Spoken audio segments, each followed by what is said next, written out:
सत्यजीत, अब मैं सीधे आपके पास आते हुए, कुल कितने अधिकारी भीतर हैं, अब तक कितने सवालों का जवाब दिया जा चुका है हेमंत सोरेन की ओर से? क्योंकि ये लैंड से जुड़ा हुआ जो आज का जो सवाल है वो सबसे प्रमुख तौर पर जो सेना की जमीन थी उससे जुड़ा हुआ ये पूरा का पूरा मामला है।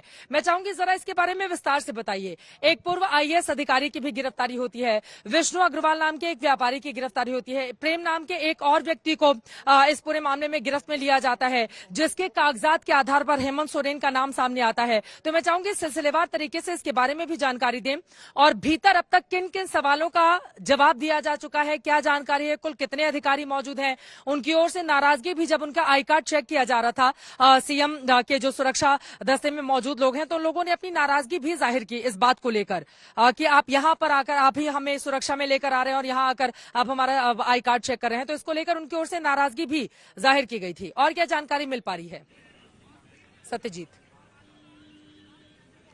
देखिए चित्रा, 3 गाड़ियों में गए हैं। हम लोगों ने अपने दर्शकों को दिखाया भी कि किस तरह से सुरक्षा घेरे में अधिकारियों को एयरपोर्ट रोड स्थित ईडी की जो दफ्तर है, जोनल ऑफिस, वहां से लेकर सीएम हाउस तक लाया गया।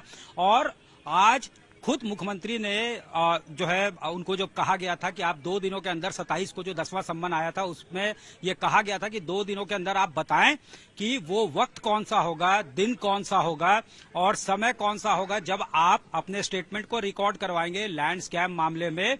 और 29 से 31 के बीच जो है ये स्टेटमेंट रिकॉर्ड करवाना था। तो 31 तारीख को उन्होंने कहा था कि आप सीएम हाउस आ जाए। जगह जो है वो सीएम हाउस होगा, वक्त जो है वो 1 बजे का होगा और उसी वक्त जो है अराइवल होता है ईडी के अधिकारियों का, सुरक्षा घेरे में आते हैं। और बड़ी बात यह है कि उन्होंने हेलमेट भी ले रखा था। जो पूर्व में कुछ इंसिडेंट्स हुए हैं उसके आधार पे पूरा जो है सुरक्षा के मुकम्मल व्यवस्था के साथ आते हैं। और ये जो पूछताछ है वो हम लोगों ने पहले भी बताया कि फ्रॉडुलेंट पेपर्स के जरिए लैंड का सेल एंड परचेज चल रहा था, लैंड के नेचर को बदल दिया जाता था और उसकी खरीद बिक्री होती थी। जो प्रीमियम प्लॉट्स है उसकी खरीद बिक्री होती थी, उसी में और उसी के जरिए मनी लॉन्ड्रिंग किया जाता था। तो उसी में जो है अप्रैल में 2023 में छापेमारी भी की गई थी ईडी के द्वारा। कहा गया था कि ये भी एक बड़ा मनी लॉन्ड्रिंग का जरिया है। यहाँ जो है जो प्रोसीड ऑफ क्राइम है उसको जो है ईडी ने डिटेक्ट किया था। तो बड़गई एक जगह है, वहां पे भी प्रीमियम प्लॉट था जिसके बारे में जो राजस्व कर्मचारियों की गिरफ्तारी हुई थी उन्होंने कहा था कि उसका कनेक्शन जो है सीएम हाउस से है, हेमंत सोरेन से है, उस पर पूछताछ की जा रही है। इसके अलावा जो है इसके पहले जो है कई गिरफ्तारियां हुई थी, उनसे कन्फ्रंटेशन कराया गया था और वहां से जो कन्फेशन हुआ होगा या उन्होंने जो एडमिट किया होगा। एक और सवाल सत्यजीत जो जहन में आ रहा है वो सवाल ये है कि जब किसी आम व्यक्ति से, किसी व्यापारी से या किसी दूसरे शख्स से आप पूछताछ करते हो, चाहे वो सांसद हो चाहे कोई भी शख्स हो, उससे जब ईडी के अधिकारी पूछताछ करते हैं और जब एक मुख्यमंत्री के सामने अपने सवालों को लेकर वहां पर बैठते हैं, तो दोनों में किस तरह का फर्क होता है? क्योंकि यकीनन एक पूरे राज्य को चलाने वाला मुख्यमंत्री जो सवालों के दायरे में इस वक्त आकर खड़ा हो गया है, लेकिन वो एक बहुत बड़े ओहदे पर बैठे हुए हैं। तो इस तरह में किस तरह का फर्क हो जाता है? ईडी के अधिकारी जब पूछताछ कर रहे होंगे तो कौन कौन सी वो बातें होंगी जिसका एहतियाती ज्यादा ध्यान रखना पड़ रहा होगा? बिल्कुल, जब इसमें ऐसे जो नॉर्मल एसओपी है उसमें भी यही होता है कि बातचीत होती है, सवाल पूछे जाते हैं, बकायदा जो है उसका रिटन जो है डॉक्यूमेंट तैयार किया जाता है, दोनों जो है दोनों पक्ष से सिग्नेचर करवाया जाता है, तो ताकि जो है कोई हॉस्टाइल ना हो। और ईसीआईआर जो होता है, पीएमएलए में जो सेक्शंस दिए गए हैं उसके तहत जो है पूछताछ होती है। लेकिन जब हाई प्रोफाइल लोगों से पूछताछ होती है तो काफी जो है कॉशसली ट्रेड करते हैं कि किसी तरह का उसके बाद जो है एलिगेशन ना लगे, किसी तरह से ये नहीं कहा जाए कि इन्वेस्टिगेशन जो है बायस्ड है, जो हमेशा यहाँ पे होता रहा कि मीडिया ट्रायल चल रहा है, इन्वेस्टिगेशन बायस्ड है। मुख्यमंत्री जो है, ट्राइबल मुख्यमंत्री, उनके इमेज को मलाइन करने की लगातार कोशिश की जा रही है। तो तमाम जो एसओपी है उसको फॉलो किया जाता है। और अंदर जो ईडी के अधिकारी हैं ये इस बार जो है बिल्कुल, क्या ये भी हो सकता है कि भीतर, चूंकि हमने देखा ईडी के अधिकारी बकायदा रिकॉर्डिंग करते हुए सत्यजीत भीतर की तरफ दाखिल हुए, तो ये जो पूछताछ हो रही है क्या उसकी वीडियो रिकॉर्डिंग भी हो रही होगी?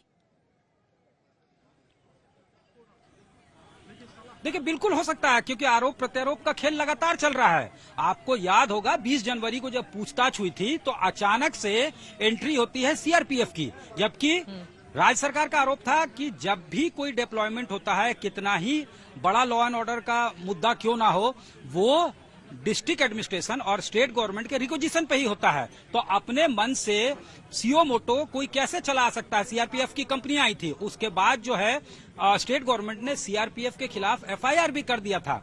तो जिस तरह से यहाँ पे लगातार जो है दोनों तरफ से आरोप प्रत्यारोप चल रहे हैं, तो जाहिर तौर पे हर तरह के उन बातों को ध्यान में रखा जा रहा है दोनों तरफ से कि किसी तरह की कोई उंगलियां ना उठे। सीएम हाउस के तरफ से भी आपने देखा होगा, सीएम सिक्योरिटी के तरफ से भी सुबह से रिकॉर्डिंग की जा रही है कि क्या हब ऑफ एक्टिविटीज है, कहाँ यहाँ पे किस तरह की हलचल है, उधर से भी रिकॉर्डिंग हो रही है। और जब उधर से रिकॉर्डिंग हो रही है यकीनन जब एक मुख्यमंत्री से पूछताछ होती है तो वो स्थिति बिल्कुल बदल जाती है। इसके पहले भी हम सबने देखा था, चाहे ईडी के अधिकारी पूछताछ करें या फिर एसआईटी की टीम ने भी एक वक्त पर पूछताछ की थी मुख्यमंत्री कई दूसरे मुख्यमंत्रियों से, तो उस समय की परिस्थितियां अलग होती हैं। लेकिन सवाल कड़े हैं जिनका जवाब देना पड़ रहा है इस वक्त मुख्यमंत्री हेमंत सोरेन को। जैसे ही भीतर से कोई जानकारी सामने आएगी आप तक सबसे पहले पहुंचाएंगे, लेकिन आगे बढ़े उसके पहले नजर डाल लेते हैं राजनीतिक बयानों पर।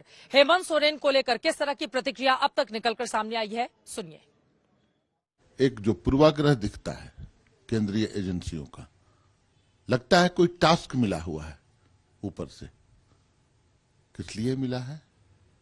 आप क्या करना चाहते हैं?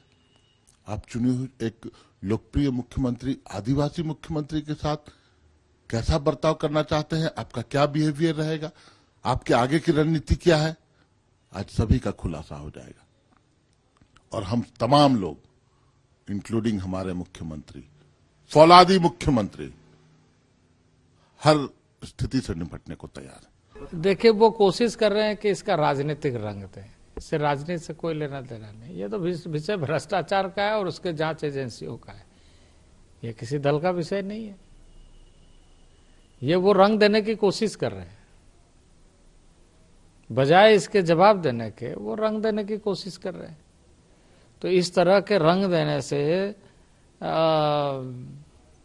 वो इस बात से मुकर नहीं सकते कि जो उनके ऊपर जो बातें जो सामने आई है, उनके इर्द गिर्द में, उनके आसपास में रहने वाले लोग, वैसे लोगों के साथों के संबंध और बाकी चीजें, तो उसको पूरी तरीके से फेस करते हुए बताना चाहिए क्या सत्यता है, कहाँ क्या हो रहा है। वो तो आप लोग जानते हैं कि इन पर क्या आरोप है और जांच हो रही है और उनका जवाब क्या है और इस पर क्या हो सकता है, क्या होगा। ये तो इस समय जो भी न्यूज आता है तो देखते हैं। इसके अलावे तो हमको और कोई जानकारी है नहीं। व्यक्तिगत रूप से न हमने कभी पूछा न किसी ने बताया है, इसलिए हम जानते नहीं, सफर नहीं करा। वो तो यू टर्न के उस्ताद है, मैं क्या कहूँ। मैं सोचता था नरेंद्र मोदी जी यू टर्न के उस्ताद हैं।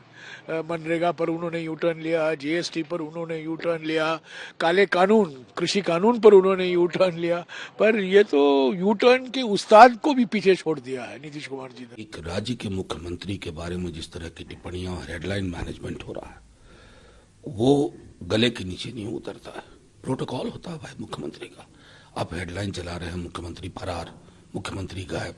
ये कौन सा हमारे लोकतांत्रिक जीवन में ऐसा भी क्षण आएगा, हमने ये सोचा नहीं था। मुझे आप एक राज्य बता दीजिए जहां विपक्ष का कोई नेता या विपक्ष का कोई दल मजबूत स्थिति में हो और उसके पीछे ईडी, आईटी और सीबीआई ना दौड़ाई गई हो। ये क्या दर्शाता है?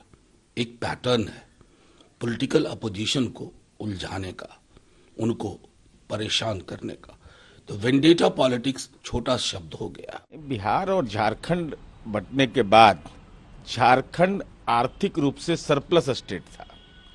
हालात कितने बदतर हो गए कि राज्य के मुख्यमंत्री को ईडी खोज रहा हो और वो भागते फिर रहे हो, मीटिंग हो रही हो और मीटिंग में अधिकृत किया जाता है कि आप जो भी फैसला लेंगे।